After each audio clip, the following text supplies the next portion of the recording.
Segunda-feira, Donald Trump assume a Casa Branca, a gente já está, evidentemente, dedicado a entender o que vem.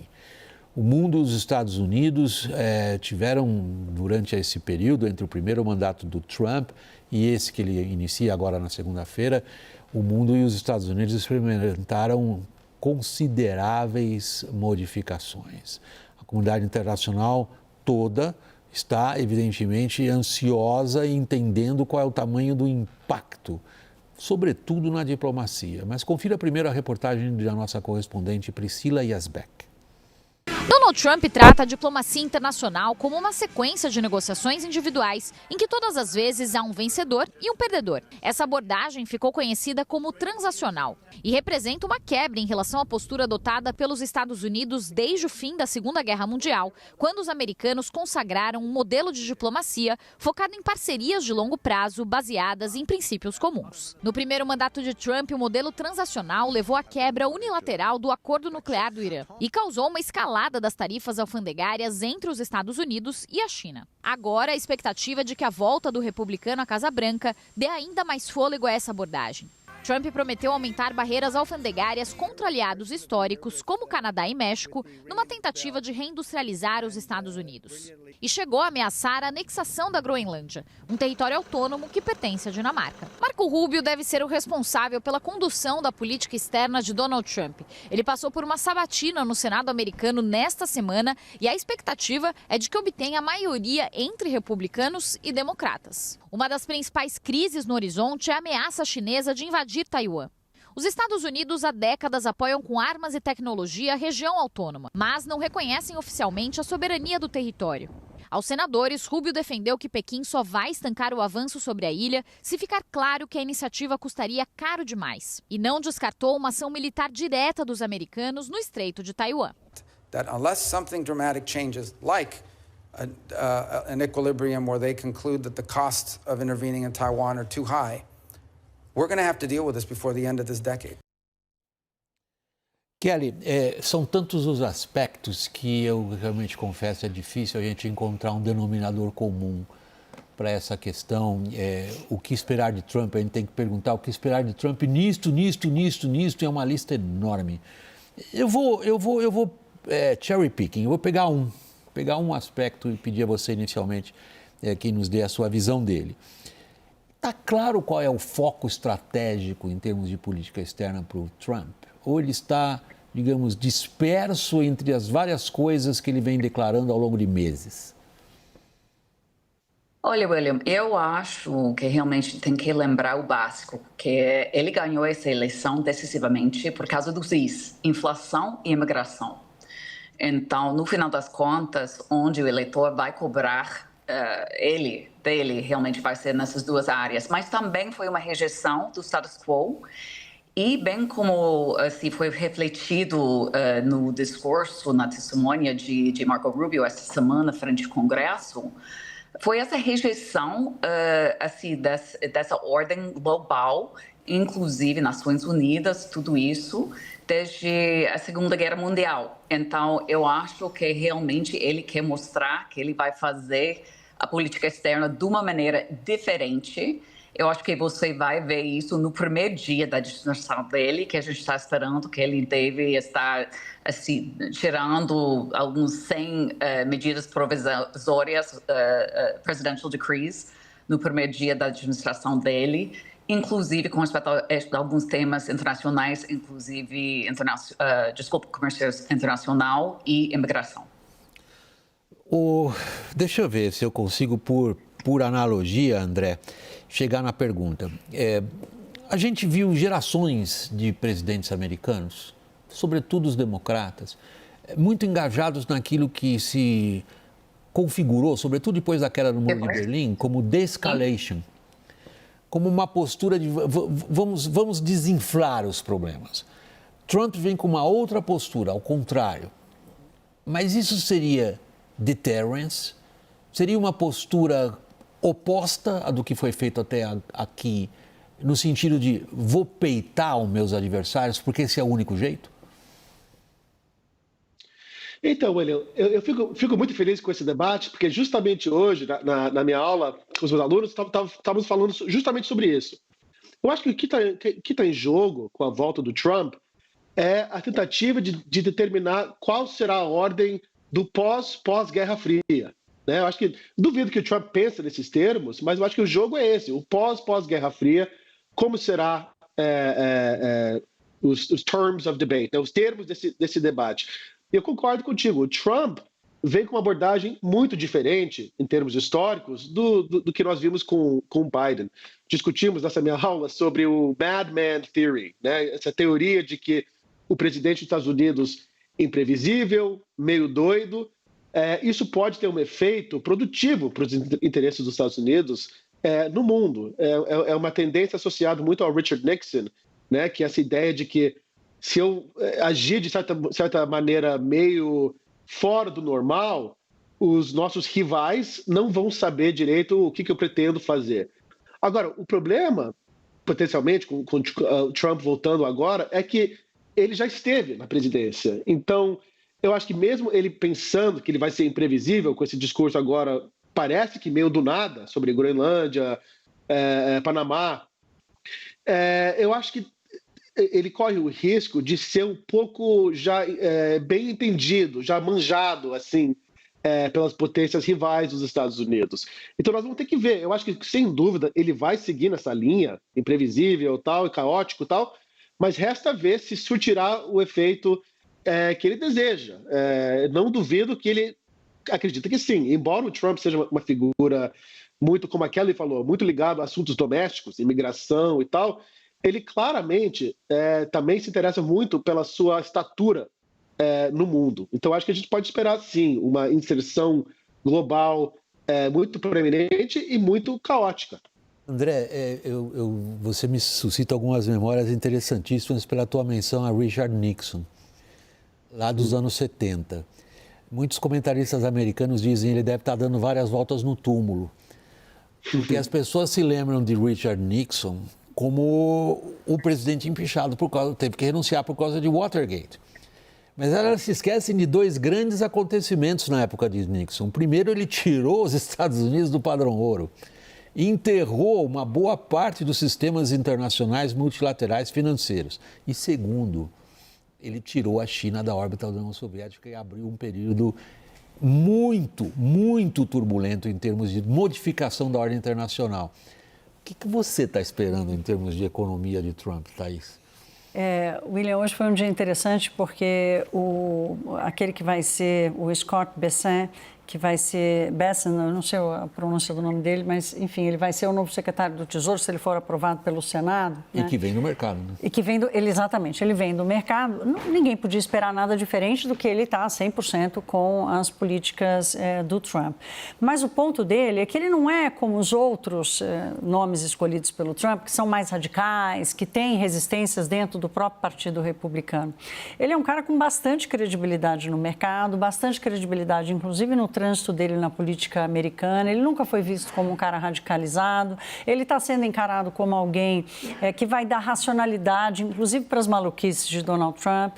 E boa parte, assim, o mercado gostou do nome dele, porque é como se ele fosse não exatamente um freio para as coisas do Donald Trump, mas um facilitador das medidas que o Trump quer fazer, mas de uma forma mais racional. Sim, sem ser com fígado, ser com a planilha, de ser uma coisa mais, inclusive, market-friendly. Então, isso tudo, como é que... E qual vai ser o principal desafio dele, né? Conseguir fazer com que a economia americana navegue diante dessa mudança que vocês estão tratando aqui. Kelly, deixa eu voltar um ponto seu na sua primeira resposta. Como você disse, Trump ganhou essa eleição pelos inflation and immigration.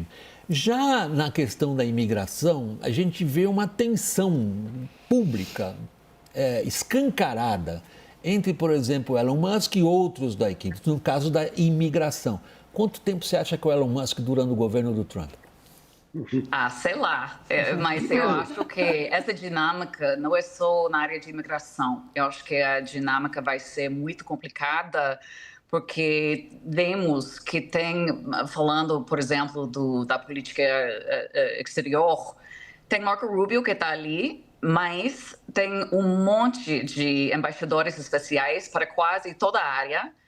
E até o embaixador para Bruxelas do Trump na primeira administração é meio como um assessor para tudo, embaixador para tudo. Então, vai ter muito conflito, eu acho, entre as partes dentro do governo, tomando várias posições e tal. Então, eu acho que essa dinâmica não vai ser limitada realmente à área de imigração. Eu acho que vai entrar também na parte econômica e com respeito à política exterior. A gente considerando agora esse lado da política exterior, retomando aí o fio do raciocínio da Kelly, André, muitos que olham para o que está acontecendo começam a falar de uma mudança realmente de paradigmas e usam essa palavra do mundo digital, a vibe. Em inglês se fala vibe shift. Quer dizer, uma mudança de enxergar as coisas. E colocam como data o 5 de novembro, quando o Trump vai ser eleito.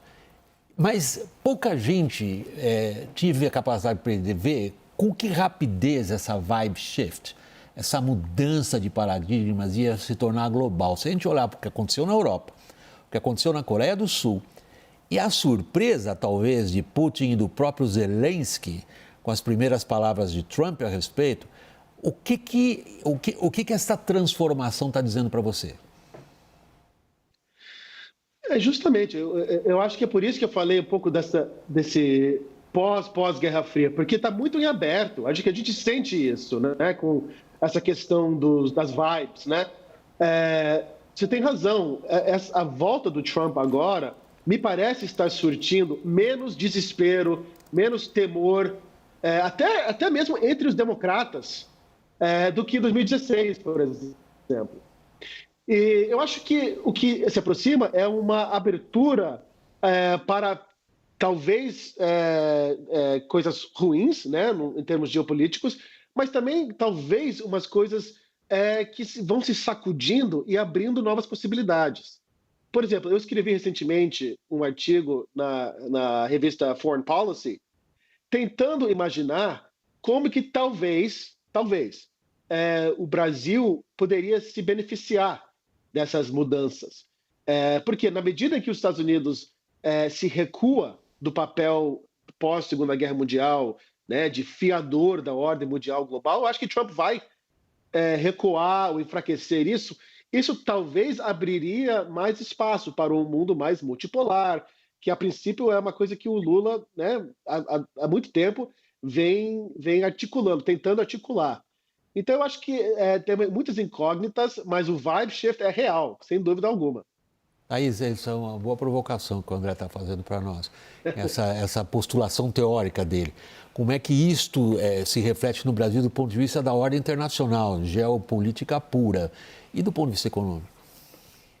Assim como aconteceu no primeiro mandato do Trump, a leitura hoje aqui é o seguinte: dependendo da extensão e da intensidade da política tarifária de Trump, pode abrir uma oportunidade. O Brasil ganhou mercados no primeiro governo de Trump, quando começou ali a guerra comercial, e não perdeu com Biden, até porque Biden não voltou, né? Não retirou as medidas que Trump adotou. Então agora surge a possibilidade, o Brasil já avançou, já ganhou mais mercado, inclusive com a China, no sul da Ásia, em outros mercados, e pode ganhar isso. Agora, o Brasil perde se a taxa de juros de lá ficar muito alta. A taxa de juros dos títulos americanos estão na maior alta em, sei lá, mais de ano, né? O Banco Central americano está com dificuldade de voltar a derrubar os juros, até porque eles estão vendo e vivendo a mesma incerteza que o mercado tem. Eles não têm como tomar nenhuma decisão baseada na hipótese. Eles têm que entender como é que isso vai mexer na expectativa para a inflação. Então, são variáveis assim. O Brasil pode ganhar mercado de um lado e pode perder se a taxa de juros nos Estados Unidos continuar muito alta, o que vai manter o dólar mais alto também. Kelly, deixa eu utilizar esse ponto aqui do seu currículo, a sua experiência como encarregada na Casa Branca das relações comerciais entre o Brasil e os Estados Unidos. O que você antecipa nesse setor específico agora? Eu estou preocupada, William, para falar a verdade, porque realmente a gente está entrando numa época onde os dois lados, os republicanos e os democratas, estão super preocupados com respeito ao rol global, economicamente, politicamente, geopoliticamente da China. E, bem como vocês sabem, a China tem uma participação muito intensiva na economia brasileira, tem muita conectividade ali, e mesmo que durante a primeira administração Trump, o Brasil ganhou, né, espaço em outros mercados internacionais, inclusive na China, quando a gente começou com nossa guerra comercial. Eu acho que tem um risco ali, porque realmente eu tenho um amigo que ele vem dizendo esses dias que feito por China é o novo feito em China, com respeito à reação que provoca aqui no Congresso e com a classe política e até os consumidores americanos. Ao mesmo tempo, nossas economias são muito integradas, então a maneira que a gente vem enfrentando isso poderia ter um impacto econômico muito importante para os Estados Unidos, que pode ter impacto no Brasil, mas também no Brasil e na relação comercial bilateral e a participação no Brasil em outros mercados globais também. André, você antecipa com a mesma preocupação que a Kelly manifestou essa relação bilateral comercial entre Brasil e Estados Unidos? Eu acho que sim. Se a gente pensar, eu sou historiador da Guerra Fria, né? A gente pensa no período da Guerra Fria como que as possibilidades geopolíticas para a América Latina, para ser específico nesse momento, fecharam, foram se estreitando as possibilidades geopolíticas. E, na minha opinião, o governo Biden teve esse mérito de não enquadrar o Brasil, por exemplo, de falar, olha, se você for aceitar investimentos chineses, você será nosso inimigo, ou algo assim. Eu não acho que haverá essa abrangência, essa margem de manobra com o Trump, porque realmente nós sabemos duas coisas. Marco Rubio, que será o secretário de Estado, ele se liga muito na América Latina, ele está muito engajado com a América Latina e certamente está falando muito duro, como mostrou a reportagem, sobre a China. Então, eu temo que estamos entrando numa nova era em que essa elasticidade de possibilidades políticas para a América Latina provavelmente vão se estreitando. Eu acho que isso é preocupante, porque a Guerra Fria, né, teve vários efeitos muito nefastos e eu acho que não deveríamos querer que essa dinâmica bipolar, né, ferrenhamente bipolar, volte. E eu temo que o Trump pensa nesses termos, né? Essa agressividade de pensar que o hemisfério das Américas é dos Estados Unidos. Então eu temo um certo estreitamento de possibilidades políticas para a América Latina devido a acontecimentos em Washington. E eu não acho que deveria ser assim, né? Então, mas a realidade talvez será essa. Essa elasticidade que ele cita é interessante porque foi nessa elasticidade que o BRICS cresceu, que o BRICS aumentou a sua força, né? Que o Lula encampou o discurso do Sul global, né? Do Sul global contra os países mais ricos. Quanto Trump vai tolerar dessa historinha de Sul global, dessa historinha de BRICS e moeda e Banco Nacional de Desenvolvimento? Porque no primeiro mandato ele não existia isso, né? E essa elasticidade que o Biden permitiu ao Brasil e a outros países é que acabou abrindo espaço para essa evolução. Eu estou vendo a Kelly pelo nosso telão, mas ela não estava no foco da câmera quando você falou. O Trump não toleraria esse tipo de coisa. Kelly, o quanto ele toleraria nessa elasticidade? Ele não vai gostar, mas eu não sei o que ele pode fazer, né? Porque essa realidade de ter um Sul global bem mais forte, bem mais organizado, eu acho que não tem nada a ver com a administração Biden. Eu acho que é realidade. Eu acho que realmente o fato de que temos vários países, economias que já têm classes médias mais fortes, que estão crescendo, que estão aumentando o investimento que eles fazem em tecnologias e tal, a realidade é diferente. Então, eu acho que, para dizer a verdade, eu acho que Trump e o eleitor americano têm razão, que as estruturas globais que a gente tem para organizar este mundo não está funcionando, não está chegando a este momento histórico, mas eu acho que o BRICS também não está, né? Porque os países dentro dos BRICS realmente têm muito pouca politicamente, economicamente, no qual eles concordam com respect a uma visão de como reorganizar o mundo. Então, eu acho que tudo isso vai ser um processo de iteração de onde é que a gente pode chegar como uma comunidade global, onde não tem esses, vamos dizer, alianças de ferro, como a gente tinha talvez durante a Guerra Fria, onde a política estava bem mais assim, preto e branco e dessa maneira fácil. Eu acho que estamos num momento de altíssima complexidade e é algo que a administração Trump vai ter que navegar. André, por último, eu tenho um minutinho ainda, perdoe minha falta de cortesia. Nós estamos numa Guerra Fria, talvez muito mais perigosa do que aquela que você se especializou como pesquisador em entender. Que espaço sobrou para o Brasil nisso? Pois é, eu acho que a reportagem falou que o Trump é uma figura transacional, transactional.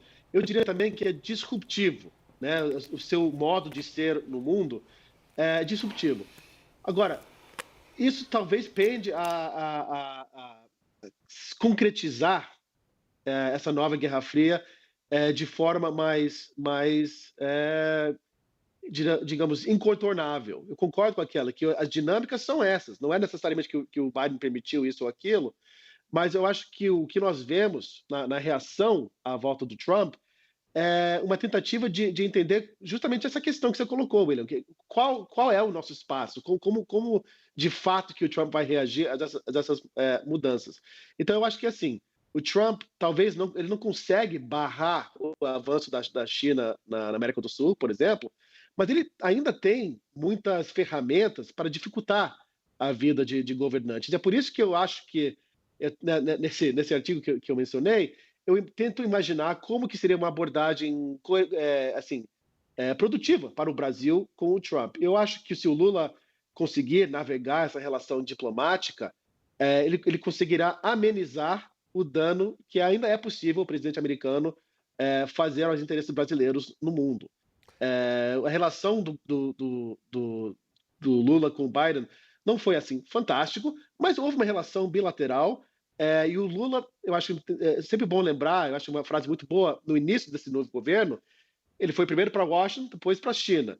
E ele falou na China, olha, quando eu estou em Washington, eu não gosto quando eles comentam o que eu falo na China. Quando eu estou na China, eu não gosto que eles criticam o que eu falo em Washington. André. Então, vamos ver se ele consegue manter isso.